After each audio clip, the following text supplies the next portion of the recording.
하나님 말씀 보겠습니다. 오늘 하나님께서 우리에게 주시는 말씀은 요한일서 4장 1절로 6절까지의 말씀입니다. 요한일서 4장 1절로 6절까지의 말씀 보겠습니다. 사랑하는 자들아, 영을 다 믿지 말고 오직 영들이 하나님께 속하였나 분별하라. 많은 거짓 선지자가 세상에 나왔음이라.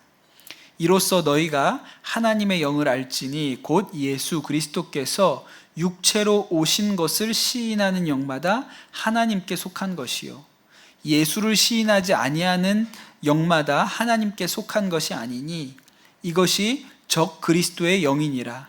오리라 한 말을 너희가 들었거니와 지금 벌써 세상에 있느니라. 자녀들아, 너희는 하나님께 속하였고 또 그들을 이기었나니 이는 너희 안에 계신 이가 세상에 있는 자보다 크심이라. 그들은 세상에 속한 고로 세상에 속한 말을 하매 세상이 그들의 말을 듣느니라.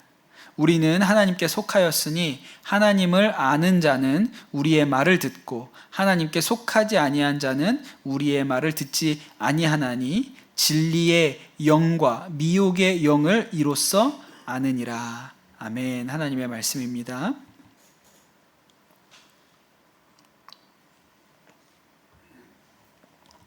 네, 지난 한 주간 여러 가지 텔레비전에서 나오는 뉴스들이 많이 있었는데, 그 중에 하나가 전에 제가 설교할 때 한번 말씀드린 적이 있는데, 그 아침 이슬, 상록수 이런 노래 만드신 김민기 씨가 암으로 세상을 떠나셨다는 뉴스가 지난주에 있었습니다.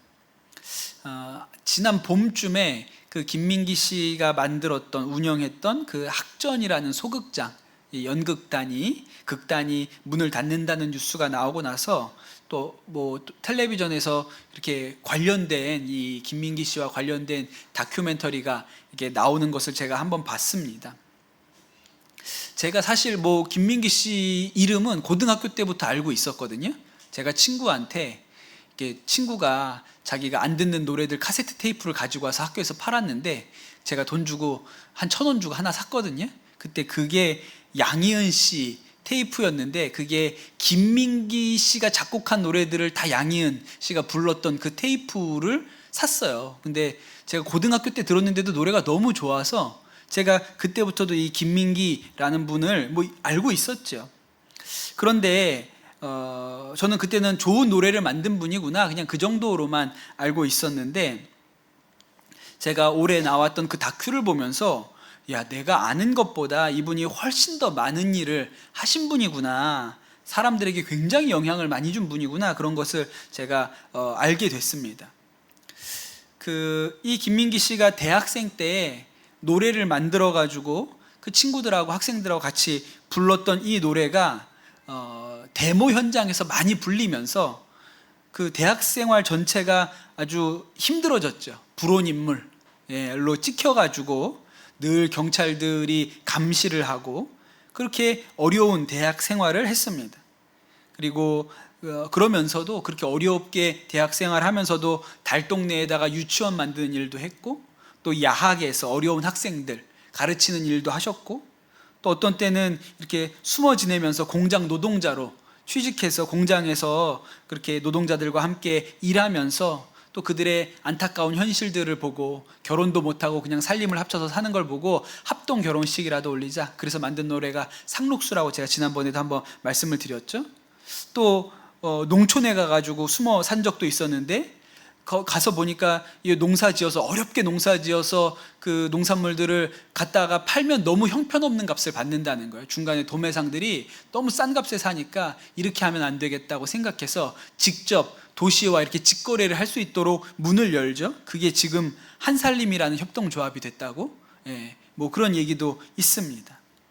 그리고 90년대가 돼서 학전이라는 극단을 만들어서 연극인들을 가르치고 발굴하고, 또 그렇게 아주 인기 있는 뮤지컬, 지하철 1호선이라는 아주 유명한 뮤지컬을 성공적으로 아주 오랜 시간 공연을 하기도 했습니다. 그러다가 이렇게 보니까 한국에 어린이를 대상으로 하는 연극이 없다, 너무 안타깝게 생각이 되어서 그때부터는 학전이 어린이 연극, 어린이 뮤지컬을 만들기 시작했는데, 그것 때문에 굉장히 극단이 어려워졌죠. 예, 돈이 안 되니까요. 애들을 모아가지고 공연하는 게. 그래, 하지만 이분이 마음의 생각은 뭐든지 세상에 필요한 거면 돈 안 되고 힘들어도 한다, 이런 생각이 있으셨던 분이더라고요. 저는 그 다큐멘터리를 보면서 저런 일들을 하셨구나, 참 좋은 일을 많이 하신 분이구나, 그냥 이런 생각을 했어요. 감동도 나름대로 많이 받았습니다. 그런데 이번에 이 김민기 씨가 돌아가셨다는 뉴스가 나오고 나서 그 장례식에 온 수많은 배우들, 뭐 이렇게 가수들, 이런 사람들을 보면 제가 아는 것과는 전혀 차원이 다르다, 예, 그런 생각을 좀 하게 됩니다. 왜냐하면 저는 그냥 들어서 텔레비전에서 영상으로 봐서 아는 거잖아요. 그런데 그 배우들이나 가수들은 그냥 그렇게 멀리서 보고 들은 얘기가 아니고 직접 경험을 한 거예요. 어떤 젊은 여자 배우가 이야기를 하는데 자기가 아역으로 그 극단에 뽑혔다는 거예요. 고등학생 때 아이들 뮤지컬에 아역 배우로 극단에 뽑혔는데 아무것도 모르는 자기를 이 김민기 선생님이 대본 읽는 법, 발성, 발음, 뭐 거기서 노래하는 거, 정말 숨 쉬는 것까지 다 가르쳐 주었다고 그렇게 이야기를 하더라고요. 그렇게 배우로 만들어지는 것이죠.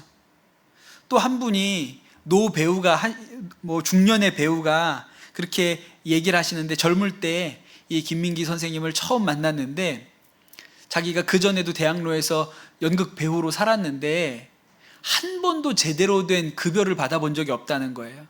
그런데 학전이라는 그 극단에 들어갔더니 처음 들어가서 뭘 했냐면 근로계약이란 걸 처음 해봤대요. 되게 충격받았다 그러더라고요. 그때 연극한다 그러면 못 먹고 못 입고 가난하고, 뭐 있으면 받고 없으면 못 받고, 그냥 이런 게 당연하다고 생각했는데 그 학전은 들어가면 근로계약부터. 그래가지고 매달 고정적으로 월급이 들어오고, 공연이 잘 돼서 관객이 꽉 차면 인센티브가 나오고, 그 덕분에 자기가 청약으로 집도 마련하고 처자식도 먹여 살릴 수 있다, 그런 얘기를 하더라고요. 그러니까 이분들은 저와는 차원이 다르죠. 왜냐하면 이 김민기라는 분을 그냥 보고 들어서 아는 게 아니라 인격적인 만남과 교제가 있었거든요. 예, 그게 다른 것입니다. 제가 그 선한목자교회에서 교회학교 목회를 할 때, 처음 이제 교회학교 교육 담당 목사로 시작할 때는 중등부, 고등부 아이들은 한 1년, 2년쯤 지나니까 한 7, 80%는 알았던 것 같아요. 근데 해가 가면 갈수록 아이들이 굉장히 많이 늘어나고 그러면서 점점 이제 아이들을 알기가 어렵더라고요. 나중에는 전체 중에 한 10% 정도는 알까요? 거의 모르는 거죠. 지금도, 전에도 우리 주일 예배 때 청년들이 이렇게 오잖아요. 와가지고 이제 방문해서 저한테 막 인사를 하면 몰라요. 제가 누구지? 내가 봤던 애인가? 몰라요. 근데 또 모른다고 하면 상처받으니까 그래 이렇게 하지만 사실은 잘 몰라요.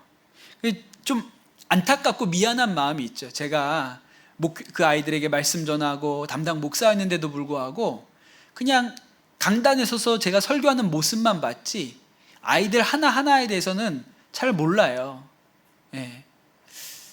지금 제가 강남 선한목자교회 담임으로서 이렇게 담임자로 목회하면서 제가 누리는 큰 기쁨 중에 하나는 다 안다는 거예요.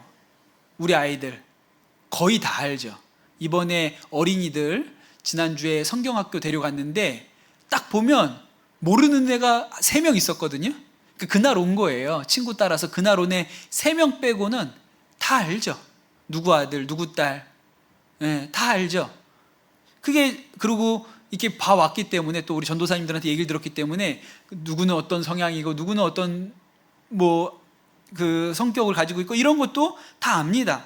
그러니까 그게 목회하는 기쁨이 있거든요. 예, 그 아이들을 그렇게 제가 알고 아이들이 자라는 모습을 본다는 게 기쁨이 있죠. 이게 인격적인 교제가 있는 거예요. 참 저는 이게 복되다고 싶습니다. 그 청소년들이 중고등학교 다닐 때 연예인 좋아하잖아요. 그게 되게 놀라운 일이거든요. 사람은 인격적인 교제가 없어도요, 좋아할 수 있어요. 그렇죠? 예, 우리 아이들이 좋아하는 그 연예인들이 압니까? 자기만 아는 거지. 그리고 실제로는 내가 아는 게 진짜 아는 것도 아니잖아요. 그 사람이 그런 캐릭터인지 아닌지. 예, 잘 모르면서도 그냥 외모만 보고 좋아하는 거예요. 근데 그래서 어떤 일이 일어납니까? 오래 안 가요. 그렇게 좋아하는 건 오래 가지 않습니다. 그냥 그 시절로 끝나는 거죠. 제가 요한일서 강의하면서 첫 시간에 이 요한일서 배경을 좀 말씀을 드렸는데, 이 요한이 자칭 예수님의 사랑받는 그런 제자였습니다. 이 요한이 갈릴리에서 형 야고보랑 같이 고기 잡다가 예수님한테 부름받았던 제자이고요. 또 예수님께서 변화산에 올라가실 때 딱 3사람 데리고 올라갔거든요. 근데 그 3사람 중에 한 사람이 요한이에요. 뽑힌 사람이죠. 또 예수님 최후의 만찬 하실 때 예수님 제일 옆에 앉아 있었던 사람도 요한이었고요. 또 예수님께서 나중에 부활해서 갈릴리로 찾아오셨을 때 베드로와 같이 예수님을 만났던 사람도 요한이에요. 그러니까 요한에게 있어서 예수님은 막연한 분이 아닙니다. 들어서 알고 있는 분이 아니에요. 너무 잘 알죠. 함께 먹고 자고 대화하고 그랬던 분이에요. 그런데 이 요한 1서가 쓰여질 무렵에는 그렇게 예수님을 직접 봤던 사람들은 거의 남아있지 않았습니다. 다 그냥 듣고 아는 거예요. 그런 분이 있었다더라 이렇게 듣고 아는 거지, 요한처럼 직접 예수님과 대화하고 교제하고 같이 먹고 자고 이랬던 사람은 거의 없는 거예요. 그런 시절이었습니다. 그런데 복음이 많이 전해졌고 그리스도인들이 많아졌어요. 교회도 곳곳에 세워졌습니다. 그런데 그 사람들은 다 듣고 아는 거예요. 그러다 보니까 이 시대에 이단이 많이 일어납니다. 오늘 말씀에도 그래서 그런 이단자들에 대한 경고가 있죠. 제가 2주 전에 그런 부류가 한 부류, 그때 일어났던 이단의 부류가 영지주의자들이라고 그렇게 말씀을 드렸어요. 지금 이란이라는 나라가 있잖아요. 이 이란이라는 나라가 그 이슬람교를 받아들이기 전에는 그들이 페르시아라는 이름으로 불렸습니다. 그때 그들의 종교는 이슬람교가 아니고 그 조로아스터교라는 것을 믿었어요. 그 성경에 나오는 고레스, 다리우스, 아닥사스다, 아하수에로 이런 사람들이 다 페르시아 왕이거든요. 그 사람들의 종교가 조로아스터교였습니다. 지금도 조로아스터교가 있거든요. 소수지만 조로아스터교가 조금 남아 있어요. 그 전설적인 록그룹 퀸의 보컬을 했던 프레디 머큐리가 이 조로아스터교 출신이라고 그렇게 얘기하잖아요. 조로아스터교가 특징이 있는데 일신교예요. 예. 특이해요. 그 근동의 대부분의 종교가 다신교였는데 이 조로아스터교는 일신교였습니다. 아후라 마즈다라는 광명의 신을 믿는 종교였어요. 근데 이 사람들이 어떤 관념을 가지고 있었냐면 이 세상은 선과 악의 싸움이다, 이런 식으로 세상을 봤거든요. 그래서 이 사람들은 이분법적으로 세상을 이해했어요. 그래서 그 물질은 악하고 영은 선하다, 이런 식의 관념을 가지고 있었습니다. 그래서 물질이 악하다고 믿었기 때문에 사람이 죽으면 땅에 묻지 않았어요. 왜냐하면 물질이 악해, 물질은 더러운 거라고 생각했기 때문에 사람을 죽으면 땅에 묻으면 천국에 못 간다고 생각해서 땅에 묻지 않았어요. 그럼 어떻게 하면 될까요? 사람이 죽으면? 땅에 안 묻으면 어떡하죠? 우리로서는 이해가 잘 안 되죠. 그래서 조로아스터교의 장례 풍습은 조장이에요. 새들에게 사람의 시신을 먹이로 줬어요. 왜? 땅에다 묻지 않고 하늘로 보내는 방법이 새들에게 먹이로 주는 방법밖에 없는 거예요. 그래서 그렇게 지금도 조로아스터교를 믿었던 지역에 가면, 지금은 안 하지만 그렇게 조장을 하던 유적들이 남아 있습니다. 예. 영지주의가 여기에 영향을 받았어요. 이분법에. 그래서 영지주의자들도 뭐라고 생각하냐면 물질은 악하고 영은 선하다고 생각했고, 인간의 육체, 이게 악한 거예요. 물질이기 때문에. 그래서 이 물질 세계에서 해방돼 가지고 영의 세계로 가는 것이 구원이다, 그렇게 얘기를 했고, 그렇게 구원을 얻으려면 영지를 깨달아야 된다. 영적인 지혜, 제가 그런 거 없다 그랬습니다. 예, 그런 거 없는데 이 사람들은 그런 영적인 지혜를 깨달아야 천국으로 갈 수 있다, 그렇게 생각을 한 거예요. 그래서 이 사람들이 어떻게 생각했냐면 예수님도 이 땅에 그 영적인 지혜를 가르쳐주기 위해서 오신 계시자다, 이 정도로만 생각을 했어요. 그러니 이렇게 주장하는 사람들, 영지주의자들에게 있어서는 예수님이 몸을 입고 왔다? 말이 안 되는 거예요. 왜냐하면 육체는 더러운 것이니까. 물질은 더러운 것인데 어떻게 하나님이 몸을 입고 와요? 그런 건 있을 수가 없다고 생각했어요. 그래서 예수님이 있기는 있었지만 몸으로 온 게 아니다, 이렇게 주장했어요. 대신에 그 제자들이 봤다고 하는 것은 신기루다. 그 예수님은 몸을 입고 온 게 아니라 환상으로 오신 거지 진짜 몸으로 온 게 아니다. 그건 있을 수가 없는 일이다. 그렇게 주장하는 것을 어려운 말로 가현설, 영어로 도케티즘, 이렇게 어려운 말 씁니다. 이런 거 모르셔도 상관없는데 그렇게 말을 해요. 그래서 오늘 말씀에 요한이 경고를 하는 거죠. 이단들에 대해서 경고를 합니다. 1절 말씀에 사랑하는 자들아, 영을 다 믿지 말고 오직 영들이 하나님께 속하였나 분별하라. 많은 거짓 선지자들이 세상에 나왔다, 그렇게 얘기를 하죠.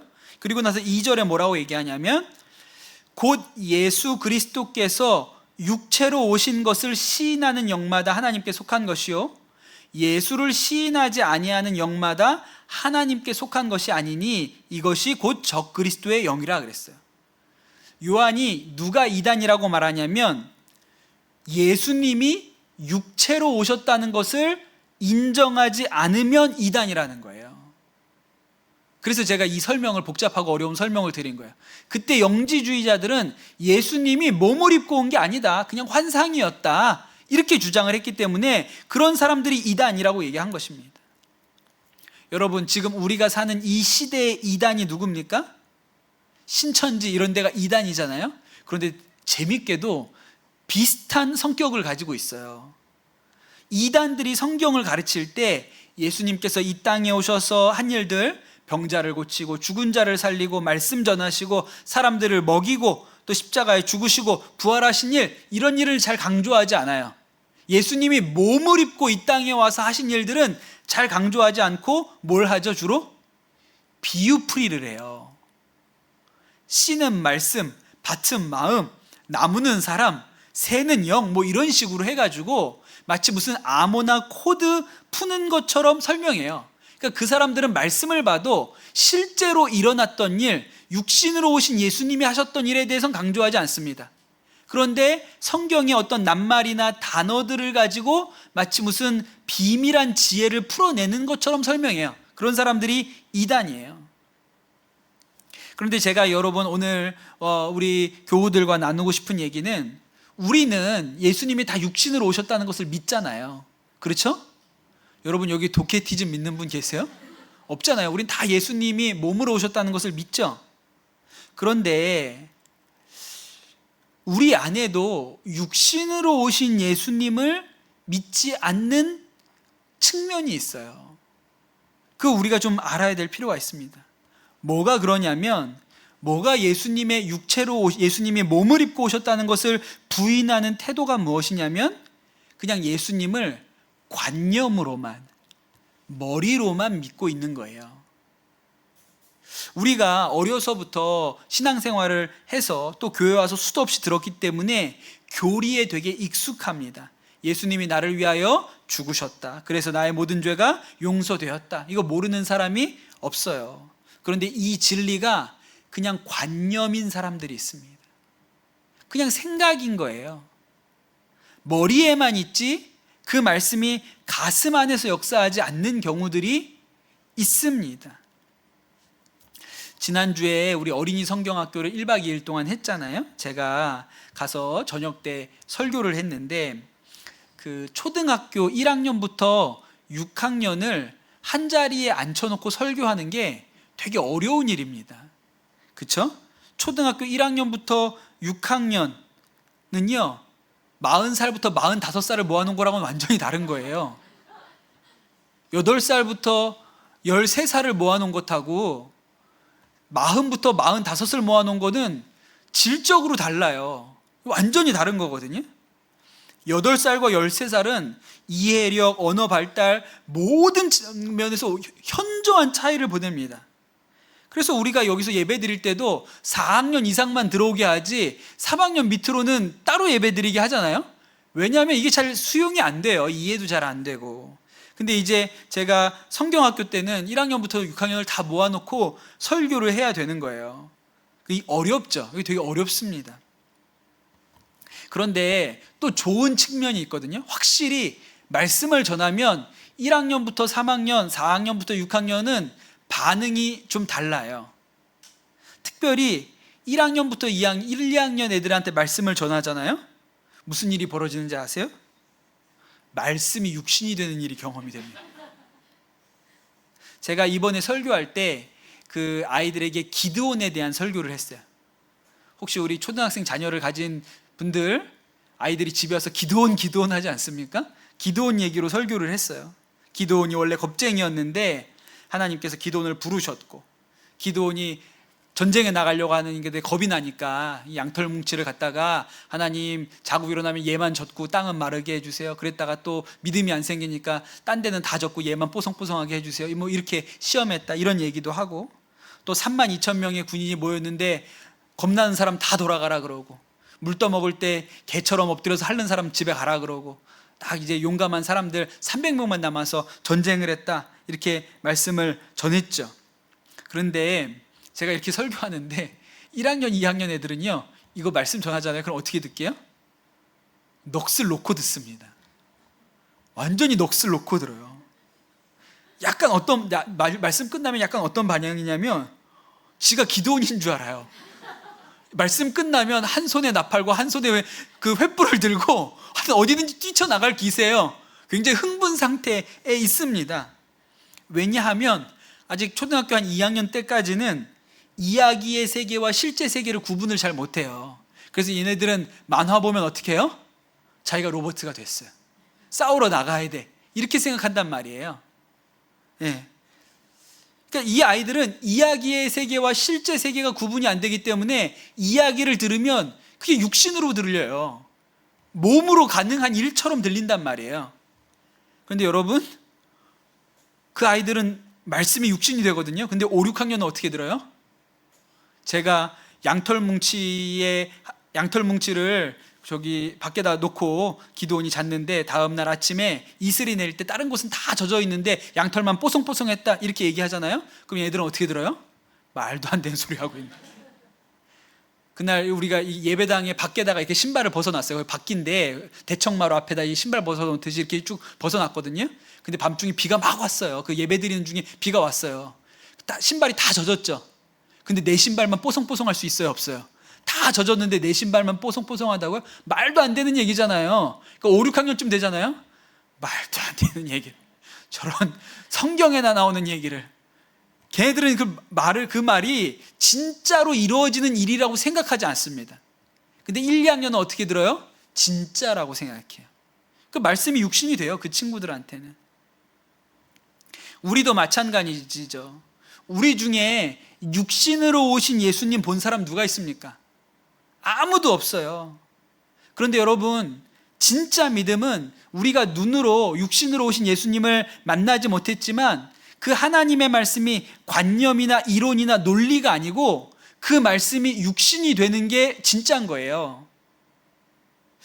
제가 설교 중에 전에도 한번 말씀드린 적이 있는데 1972년에 그 우루과이 럭비 팀 선수들 포함해서 45명이 탄 비행기가 안데스 산맥에 추락을 합니다. 그래서 많은 사람이 그 자리에서 죽었는데 생존자들이 있었어요. 그런데 구조 작업을, 그래서 실종자들을 찾기 위해서 구조 작업을 시작했는데 못 찾아가지고 구조 작업이 이제 중단됩니다. 그 소식을 이 사람들은 라디오를 가지고 있었기 때문에 이제 더 이상 구조 작업을 하지 않는다라는 소식을 듣고 절망해요. 더 이상 이렇게 그냥 기다릴 수가 없겠다고 해서 결국 생존자 중에 건강한 2사람이 우리가 내려가 보자, 그 험한 산을, 눈산을 내려가 보자 해서 목숨 걸고 내려와서 구조 요청을 합니다. 그래서 72일 만에 16명이 구조가 된 거예요. 아주 유명한 사건이죠. 근데 사람들이 뭐가 궁금해요? 72일 동안 살아남았단 말이에요. 어떻게 살았을까? 뭘 먹고 견뎠을까? 물은 눈이 수북히 쌓여 있으니까 물은 구할 수 있었을 것 같은데 뭘 먹고 견뎠을까? 그런데 이 사람들이 한동안 비밀로 했죠. 뭘 먹었는지를 이야기하지 않았습니다. 왜냐하면 죽은 사람들의 시신을 잘라 먹으면서 버텼거든요. 사람들에게 비난받을까 봐 두려워서 얘기를 안 한 거예요.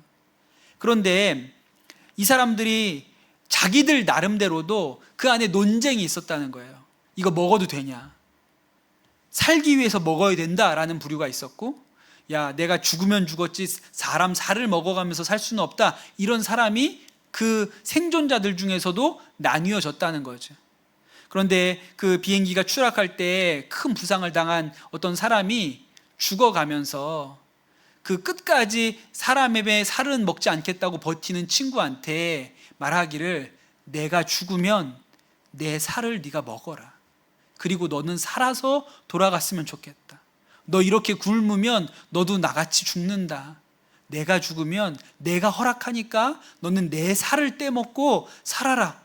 그래가지고 그 생존자가 그 죽은 친구의 살을 먹으면서 버텨서 살아서 산을 내려온 거예요. 그런데 이 생존자가 나중에 이 내가 죽은 친구의 살을 잘라서 먹으면서 그곳에서 버텼다라고 얘기하면서 이런 얘기를 하죠.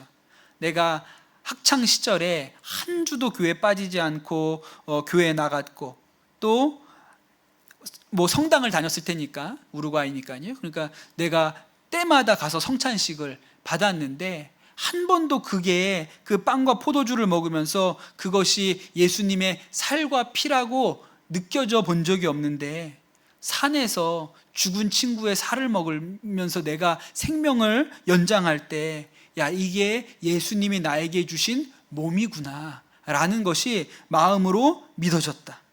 십자가가 뭔지, 사랑이 뭔지, 살과 피를 내주셨다는 말이 뭔지가 그때 너무나도 분명하게 믿어졌다, 이런 이야기를 하죠. 이게 말씀이 육신이 된 거예요. 2000년 전에 예수님께서 우리를 위하여 주셨던 몸과 피가 그냥 말씀이 아니라 나를 위해서 주신 살과 피로 믿어지는 거죠. 그게 말씀이 육신이 되는 거거든요. 천주교에서는 화채설이라고 합니다. 화채설. 포도주와 이 떡이 먹을 때 피와 살로 바뀐다는 거예요. 그 천주교에서 그렇게 믿거든요. 화채설이라고 그래서. 근데 솔직히 안 바뀌거든요. 그냥 포도주를 먹지 먹을 때 피 맛이 나요? 아니잖아요. 그냥 포도주잖아요. 근데 그 사람들은 화채설을 믿어요. 개신교에서는 화채설을 안 받아들여요. 뭐라고 받아들이죠? 기념설 내지는 상징설로 받아들여요. 이것은 예수님께서 예수님을 기억하라고 상징으로 주신 것이다, 이렇게 말하거든요. 그런데 여러분, 이 친구의 살을 잘라 먹으면서 버텼던 사람에게는 상징이 아니에요. 진짜인 거예요. 말씀이 육신이 돼서 내 입으로 들어왔다니까요. 그런 역사가 있었던 것이죠. 여러분, 예수님의 십자가가 나를 위한 사건이 되어야 됩니다. 이게 말씀이 육신이 된 거예요. 예수님의 십자가가 성경책에 써 있는 이야기로 끝나는 게 아니라 나를 위한 십자가, 내 죄를 용서하신 십자가가 되어야 그것이 말씀이 육신이 된 것입니다. 이럴 때 우리가 뭐라고 말하냐면 예수님을 인격적으로 만났다, 이렇게 말합니다. 책 속에서 본 예수가 아니고, 어머니 아버지가 가르쳐준 예수가 아니고, 인격적인 예수님을 만났다는 얘기는 예수님의 십자가가 나의 십자가가 되었을 때 그렇게 얘기를 하죠. 어떤 목사님이 그 유학생들 모이는 수련회에 가서 설교를 하셨는데, 이제 예배가 다 끝나고 나서 그 청년들이 와가지고 목사님한테 이렇게 상담 요청을 했나 봐요. 그런데 한 남학생이 목사님한테 와가지고 물어보는데 뭐라고 얘기하냐면, 내가 목사 아들인데 아버지가 자꾸 나한테 목회하라고 한다. 근데 나는 너무너무 목사가 되기 싫은데 아버지는 너 태어날 때 내가 바쳤다, 하나님께. 넌 목사가 되어야 한다. 그렇게 얘기를 하는데 목사님 내가 꼭 목사가 되어야 됩니까? 이렇게 물어보더라는 거예요. 대부분 뭐라고 대답할까요? 아니다. 그건 네가 하나님 앞에서 정직하게 결정하는 거다. 뭐 이 정도 좀 얘기하겠죠. 그거 뭐 그냥 뭐 아버지가 정했으면 어쩔 수 없다 이렇게 누가 대답하겠어요? 그런데 이 목사님은 뭐라고 대답을 하셨냐면 학생한테 물어봤다는 거예요. 학생은 예수님을 인격적으로 만났나? 이렇게 물어봤다는 거예요. 근데 이 청년이 뭐라고 대답했냐면 내가 예수님을 믿기는 하는데 인격적으로 만난 것 같지는 않습니다. 그렇게 대답을 하더라는 거예요. 그래서 뭐라고 대답을 해주셨냐면 그러면 예수님을 인격적으로 만나고 나서 결정해도 늦지 않네. 그렇게 얘기를 해주셨다는 거예요. 그때 그렇게 예수님을 인격적으로 만난 후에 결정을 해야만 정확한 판단을 할 수가 있어. 그렇게 얘기를 해주셨다는 거예요. 또 누군가 상담을 하러 나왔는데 자기는 하나님이 왜 나를 이 세상에 왜 태어나게 하셨는지 모르겠다는 거예요.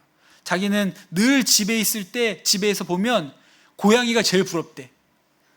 저 고양이로 태어났으면 참 좋았을 텐데 나는 되고 싶은 것도 없고 하고 싶은 것도 없는데 맨날 사람들은 뭘 해야 된다고 얘기하는데 그냥 차라리 저 고양이처럼 그냥 아무 생각 없이 그냥 걱정 없이 그냥 그렇게 살고 싶다는 거예요.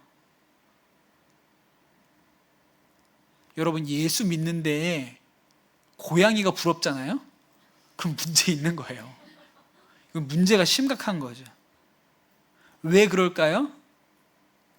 예수님을 인격적으로 못 만났기 때문에 그런 거예요. 예수님이 머릿속의 관념이 아니고 육신으로 만난 예수님이면 진짜 나를 위하여 살과 피를 주신 예수님이면 고양이가 부럽다는 얘기를 안 합니다. 그런 생각이 안 들어요. 예수님을 인격적으로 만나지 못했기 때문에 그런 생각이 드는 거죠. 예수님이 누군지 안다. 기독교의 창시자, 인류의 죄를 구원하기 위해서 이 땅에 오신 분, 십자가에서 모든 사람의 죄를 용서하셨다. 그런데 이게 나랑 무슨 상관이 있냐? 잘 모르겠다. 그럼 예수님 인격적으로 만난 게 아닙니다. 요한 웨슬레가 어렸을 때부터 대단히 경건했어요. 부모님한테 경건의 훈련을 아주 잘 배웠습니다. 아주 모범적으로 경건하게 살았어요. 그런데 그가 옥스포드에 가서는 또 홀리 클럽이라는 걸 만들어 가지고 더 거룩하게 정결하게 기도하고 말씀 보고 이런 삶을 살았어요. 얼마나 이 사람들이 1분 1초 허투루 쓰지 않고 정확하게 규칙대로 살았는지 그 사람들을 뭐라고 놀렸어요? 주변의 친구들이 메소디스트라고 놀렸어요. 방법론자들. 그래서 우리가 메소디스트 처치예요. 거기서 나온 이름이잖아요. 그렇게 아주 철저한 신앙인이었습니다, 웨슬리가. 그리고 미국의 선교, 인디안들에게 전도하러 가야지. 그리고 미국으로 전도하러 갔어요. 그런데 완전히 실패했습니다. 죽는 게 너무 두려웠고 거기에서 또 여자 문제가 생겼고 그래서 완전히 실패한 상태로 낙담한 채로 영국으로 돌아왔어요. 그때 돌아오던 배에서 나는 인디언의 영혼을 구하려고 신대륙에 갔는데 내 영혼은 누가 구원해 줄 수 있을까? 이렇게 탄식하면서 돌아왔다고 그렇게 얘기를 하죠. 그러다가 1738년 5월 올더스케이트라는 거리에서 모라비안 교도들이 모이는 한 집회에서 마음이 뜨거워졌습니다. 누군가 루터의 로마서 강의 서문을 읽었는데 그 말씀을 들을 때 마음이 이상하게 뜨거워졌다. 아, 내가 용서받았구나. 내가 구원받은 사람이구나 라는 것이 그 자리에서 믿어졌다 그랬어요. 그게 말씀이 육신이 되는 경험이었습니다. 인격적으로 예수님을 만나는 경험이 되었어요. 그리고 나서 완전히 다른 사람, 새로운 사람이 됐던 것이죠. 우리가 요한 서신 읽으면서 요한 1서에서 요한이 뭐라고 얘기합니까? 누가 진짜 그리스도인이냐, 누가 진짜 빛 가운데 사는 사람이냐, 딱 두 가지만 보면 안다 그랬어요. 첫 번째는 뭡니까? 죄를 짓나 안 짓나, 죄로부터 이기나 못 이기나 보면 안다. 그 다음은 그에게 사랑의 마음이 일어나느냐, 용서의 마음이 일어나느냐, 둘 중에 하나만 되면 된다가 아니고 둘 다 일어나야 진짜다. 진짜 그리스도인은 죄를 이기고 또 누군가를 미워하지 않고 사랑하는 마음이 생긴다. 그러면 그가 진짜 예수 안에 있는 사람이라고 그렇게 여러 번 얘기를 했죠. 그런데 여러분, 우리가 이 말씀을 들으면서 부담이 있어요. 왜 나는 안 되지? 나는 왜 예수님을 믿는데 나는 왜 죄를 못 이기지? 나는 예수님을 믿는데 왜 사랑이 안 되지? 여러분, 말씀이 육신이 되어야 하는 거예요. 이렇게 한번 가정을 해보세요. 어떤 아버지가 술을 너무 좋아해요. 그러다 간이 다 망가졌습니다. 간이 완전히 딱딱하게 굳는 간 경화가 일어났어요. 병원에 가보니까 간 이식 말고는 살 방법이 없다. 당신은 다른 사람의 간을 이식해야만 산다. 그런 얘기를 들었습니다. 그런데 아들이 아버지에게 자신의 간을 떼어서 이식해 드리기로 마음을 먹었어요. 또 검사를 해보니까 잘 맞는다 그랬어요. 제가 전에 그 찬양 사역자 박종호 장로님 얘기 드렸잖아요. 딸의 간을 이식 받으셨다고. 너무 괴로웠다는 거예요. 남들은 자식을 위해서 목숨을 버리는 부모라는데 나는 내가 살려고 자식 간을 빼다가 나한테다 집어넣으려고 하고 있으니 너무 아버지로서는 마음이 참담했다고 그렇게 얘기를 하시더라고요. 나 때문에 왜 내 자식이 죽어야 되나, 이런 마음이 자괴감이 드셨는데, 그런데도 불구하고 아들을 십자가에 매다신 하나님은 얼마나 어마어마한 선택을 하신 것인가, 그런 마음이 깨달아졌다고도 얘기를 하셨습니다. 그런데 그렇게 괴로운 일이죠. 여러분, 부모가 자식한테 간을 이식해야 하는 게 아니고 자식의 간을 부모가 받는다고 생각을 해보세요. 얼마나 부끄럽겠어요. 근데 여러분, 그렇게 자식의 간을 이식해서 부모가 살았어요. 아버지가 간을 이식받아서 살았습니다. 근데 그 아버지가 자식의 간을 넣고 살았는데 또 술 먹으면 인간이 아닌 거예요. 그럼 인간이 아니죠. 자식의 간을 떼가지고 나한테 넣고 내가 목숨을 건졌는데 그러고도 또 술을 먹는다고요? 그럼 사람이 아닌 거예요. 그럴 수 없는 거죠. 그러니 여러분, 정말로 예수님께서 나를 위하여 죽으셨다는 이 말씀이 육신이 되어서 믿어지면 어떻게 또 죄를 짓냐는 거예요. 어떻게 또 똑같이 죄져요? 주님의 피값으로 내가 살았는데, 목숨값으로 내가 살았는데 또 어떻게 예수님을 십자가에 못 박습니까? 우리나라 한국 전쟁 때 북한군들이 막 밀고 내려왔죠. 그때 이제 서울이 점령이 돼서 사람들이 막 피난을 떠나고 난리가 났습니다. 그때 영락교회 담임 목사님이셨던 한경진 목사님도 교인들이 빨리 떠나셔야 된다. 우리가 다 북한에서 신앙생활 해봐서 알지 않느냐. 저 공산당들은 목사부터 잡아 죽인다. 목사님 빨리 피난 가셔야 된다. 그래서 한경진 목사님이 피난을 갔습니다. 근데 교회를 그냥 둘 수 없으니까 김응락 장로님이 남아가지고 교회를 지키셨죠. 그러다가 결국은 북한군이에게 붙들려가지고 그 교회 앞마당에서 총에 맞아서 순교하셨다고 그러죠. 그 나중에 한경직 목사님이 이제 북한군들이 쫓겨가고 나서 이제 돌아와서 이 김응락 장로님이 교회 지키다가 교회 마당에서 순교하셨다는 이야기를 듣고 아주 통곡을 하시면서 내가 죽어야 되는데, 목사인 내가 교회 지키다가 죽었어야 되는데 우리 장로님이 대신 죽었다고 그렇게 울었다고 이야기하시잖아요. 그리고 한경직 목사님 뒤에 들리는 이야기가, 그 후로는 교회 일 하시다가 아무리 말이 안 되고 정말 대책이 없는 성도가 있고 교인들이 별의별 얘기를 다 해도 절대 화내지 않는다. 절대 성내지 않는다. 왜요? 장로님 피값으로 내가 살았는데 이제 누구한테 화를 내냐는 거예요. 누구한테 큰 소리 칠 수 있냐고. 그래서 그 후로는 절대로 화를 내지 않는다. 그렇게 사셨다고 하죠. 그러니 한경진 목사님에게 이 김응락 장로님의 순교 때문에 말씀이 육신이 된 거예요. 저 장로님이 내 대신 죽어서 교회를 지켰는데 내가 그 교회 담임 목사라고 하면서 이제 누구한테 화를 내고 누구한테 잘못됐다고 말할 수 있는 자격이 나한테 있나? 없다고 생각이 드니까 말씀이 육신이 되고 나니까 이제 화를 낼 수가 없는 것이죠. 그러니까 그 다음부터는 사랑이 되는 거예요. 용서가 되는 거고. 여러분, 말씀이 육신이 되면 마음이 달라지고 또 생각이 달라집니다. 그래서 오늘 말씀 4절에 보면 이렇게 얘기하죠. 자녀들아, 너희는 하나님께 속하였고 또 그들을 이기었나니 이는 너희 안에 계신 이가 세상에 있는 자보다 크심이라 그랬어요. 그러니 여러분, 말씀이 육신된 자, 예수님이 육신으로 이 땅에 오셨다는 것을 믿고 그 예수님, 말씀으로 오신 예수님이 우리 안에 육신이 되셨다는 것을 믿는 사람은 세상을 이긴다고 얘기하는 것이죠. 예, 그 말씀이 우리에게 살이 되고 피가 되기 때문에 세상을 이긴다고 얘기합니다.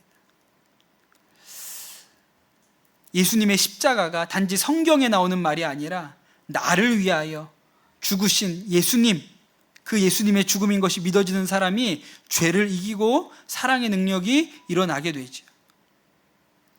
성경을 보면 요셉이라는 사람 우리가 너무 잘 알고 있죠.